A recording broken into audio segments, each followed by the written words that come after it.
online. If you're with 7D, you've already seen this lesson, so you don't have to stick along for the ride. If you're in 7E, you might want to stay. Okay, we're going to be looking at Western immigration today.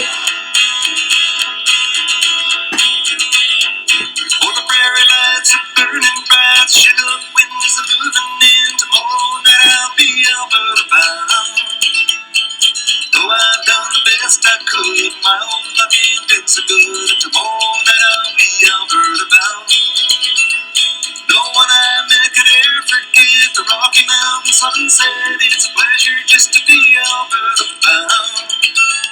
I long to see my next of kin, to know what kind of shape they're in. Tomorrow night I'll be Alberta bound. Alberta bound, Alberta bound. It's good to be Alberta bound. Alberta bound, Alberta bound. It's good to be Alberta bound.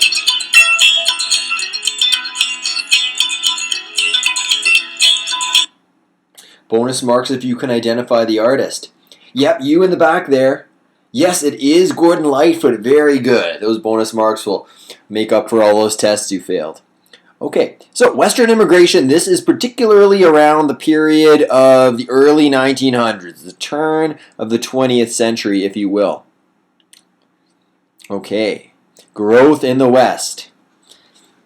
Hopefully you can see my mouse cursor. So we remember that fellow Clifford Sifton. I'm going to go back a little here.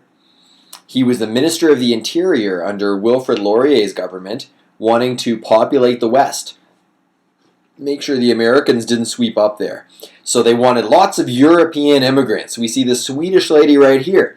What's she got in her hand? Yes, that's right. Sometimes you got to wake up and smell the coffee because she's grinding coffee. One of these old-fashioned machines. You know, my parents and my brother still use these.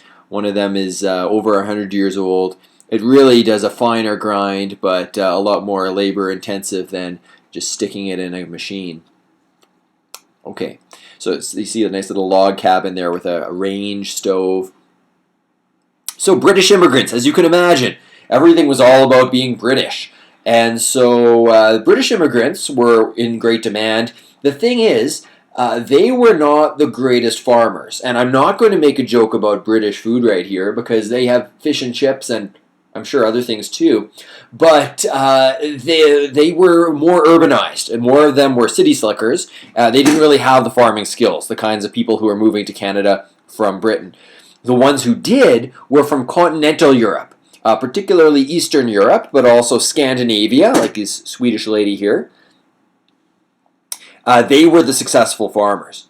So as these immigrants started to arrive, and we'll look at just how many arrived later on in a nice little graph, then this area, what is today Alberta, Saskatchewan, became more populated, and they said, you know what? Because it was just the Northwest Territories, a huge sweep of land, they said, we want our own control. We want to be our own provinces. It's kind of like if your next door classmate, the guy sitting in the desk next to you, says what you're going to have for breakfast, right? You want control over that yourself.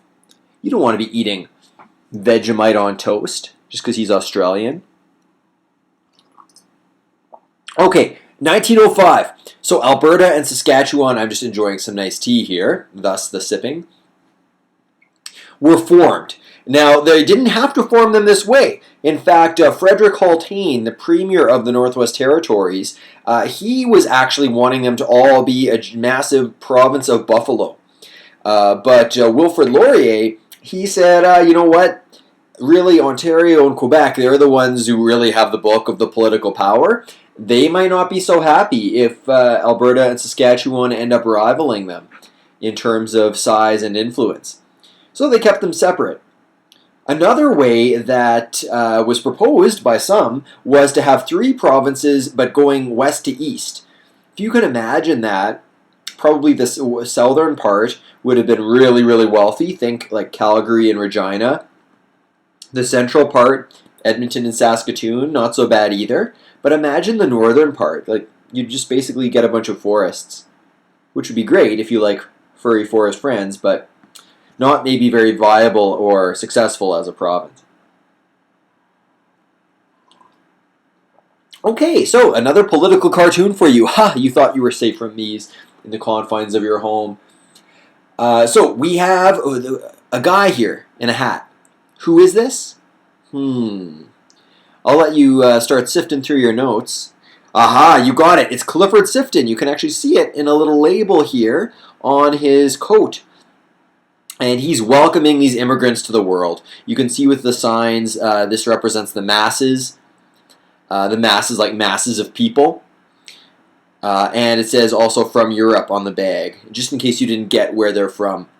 And of course, her husband is the world. Either that or he's got a horrible skin condition. So pretty much a political cartoon, a little bit different than the ones you see nowadays. Nowadays, these cartoons are always really making fun of someone. They sometimes did back then, as we've seen, but this one is more just saying, here's what's happening. It's almost more a celebration, really. Why can't we be that positive nowadays? And you can see right at the bottom, 1898, the Globe, Toronto. That was, you might remember George Brown's old newspaper, the guy who got shot in his office. Okay, so as mentioned, Canada was heavily promoting this immigration from the European countries. So it looks like just a beautiful paradise. Free farms of 160 acres, that's pretty good. I should actually see if they're still offering that. Except no, because nothing really ever in life is totally free.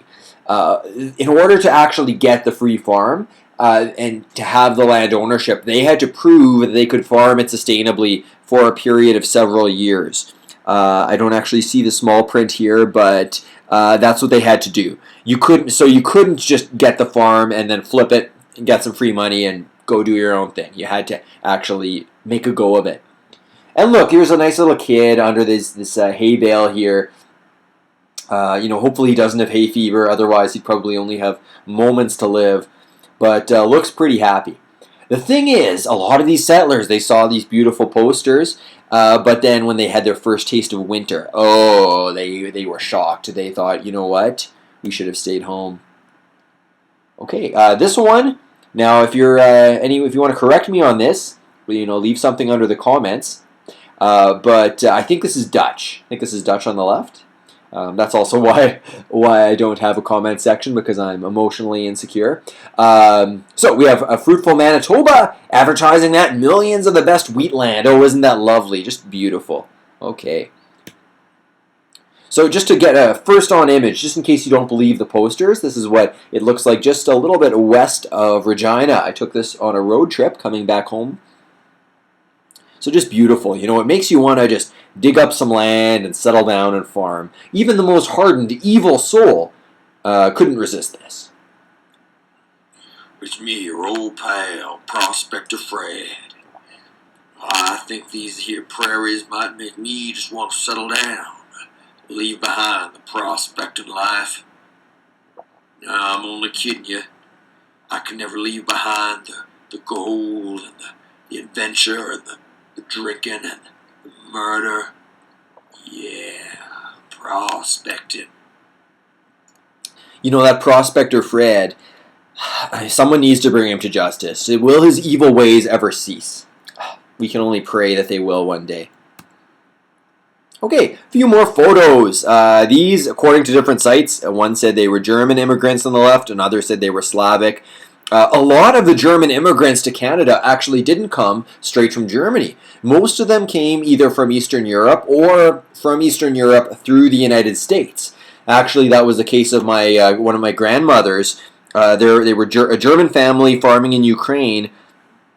Catherine the Great was this empress of Russia. She married the Russian Tsar, the emperor, and then he died. Some said she had him murdered because he was really weak and she wanted to be in charge. And she brought in a whole bunch of German farmers because she knew the Germans, they could do some good farming. But later on, another Tsar said, we don't want these German people here. They kicked them all out. Ukraine was part of the Russian Empire at that time, you see. So that was like around this time, the late 1800s, early 1900s, when they were coming in great number. In the case of my grandmother's family and many others, Saskatchewan was their destination of choice. Ukrainians, ethnic Ukrainians, they actually, even though they were welcomed because they were Europeans and they could farm, they faced greater prejudice. Some of these groups, Italians also, faced a fair bit of discrimination and prejudice. Pretty much that's been the case. Whoever is seen as the most different has had a hard go of it. In Canada and other places too. So a lot of great opportunity, but also it certainly wasn't easy. Okay, on religious grounds, some people came because they were being persecuted religiously. Maybe they were being denied land, or in the case of some, they had violence inflicted against them. Especially in places like Russia, there was a lot of violence against people like the Doukhobors and the Jews. They actually even came up with a word called pogroms, a little different than the word programs, where they would basically just attack and burn down villages where the Jews lived. So, of course, Canada was a very welcoming place, and whatever discrimination they may have faced was certainly not as bad as the threat to their lives that they faced in Russia and elsewhere. Mennonites as well, they were kind of a Germanic people with very strict old-fashioned religious beliefs. The Hutterites as well there. There still are Mennonite and Hutterite colonies. If you go up to Bicycle, that is a big Mennonite community there. Just a little northeast of Airdrie. So, tough times in Canada, but not as bad as in Europe. That being said, in addition to the winter, just living on a farm away from many of their relatives who stayed behind, it was seen as being very lonely. It's very tragic if you read some of these accounts from the immigrants. Okay. But in Canada, I don't want to gloss over the fact that we weren't perfect either. So, of course, if you were British, that was seen as the number one, especially English. And so Sir Clifford Sifton, if we skip ahead here, now, of course, he had racist policies in place from before he was in power, and he kept them going. With the Chinese, we saw that they were brought in to help with the railroad, but look at that. As soon as the railroad is done, they didn't need the Chinese anymore. So they said, hey guys, if you want to stay here, you've got to pay us $50. Now that maybe doesn't seem so bad today, but that's a huge amount of money. That would come out to be thousands of dollars in today's money from back then with inflation. But so you got a lot of Chinese men who came and they said, we'll pay that. We'll pay for ourselves and we'll pay to bring our family over, as expensive as that was. It could take maybe a year or so to raise this money, and you had probably several kids, and so it added up. But the government said, you guys aren't getting the hint. So when it was under Sifton, they multiplied it by 10. And so $500. This comes out to be well over $100,000 in today's money. Multiply that by, let's say you have a wife and 5 kids. You're looking at close to $1 million to bring your whole family over. And yet, some of them still did. The government said, 1923, you guys, you're still not getting the hint. You're just not allowed here anymore. For 24 years. And remember that other poster, Manitoba, free farmland, and yet these guys, they've got to pay money or they're not even allowed in. Very harsh. And as bad as Sifton was, his successor, Frank Oliver, right here, the guy in this picture, he really was upset about all the Ukrainians coming in, and he also banned black immigration completely. So certainly, yeah, we look at the United States as having a lot of racism, but yeah, Canada, we certainly had our share. And in total, if you convert it to modern day money, the amount that we collected in head taxes from Chinese immigrants was almost $1/3 billion. And yet we were giving away free farmland to Europeans.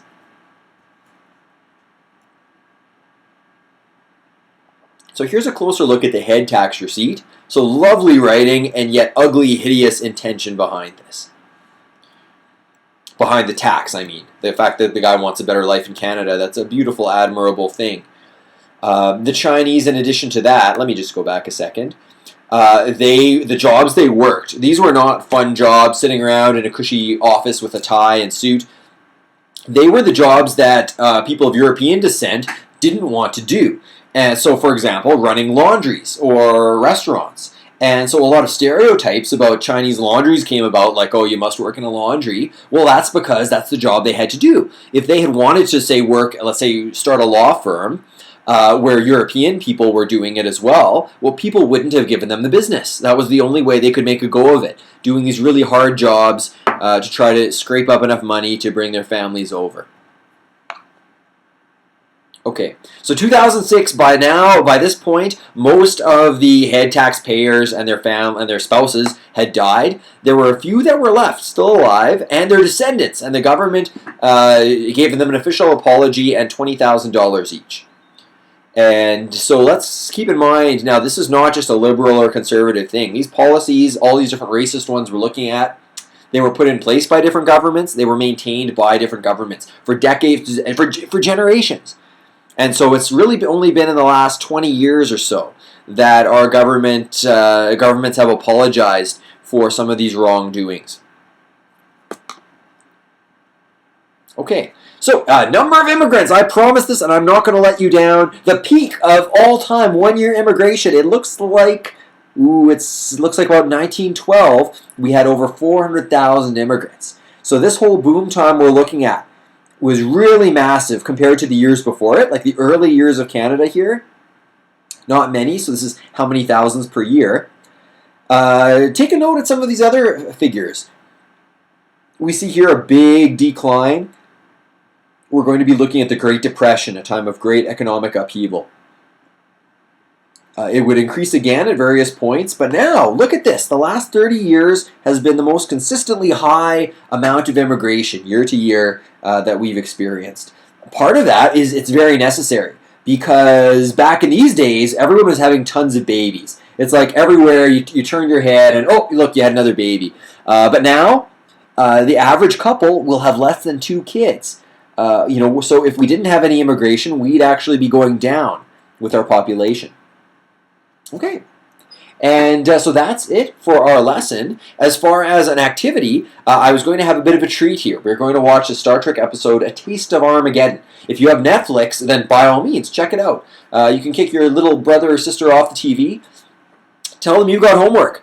And our discussion that we're having with this is around the parallels of the creation of Alberta and Saskatchewan. So we see here 2 societies in conflict in this episode, trying to meet their needs.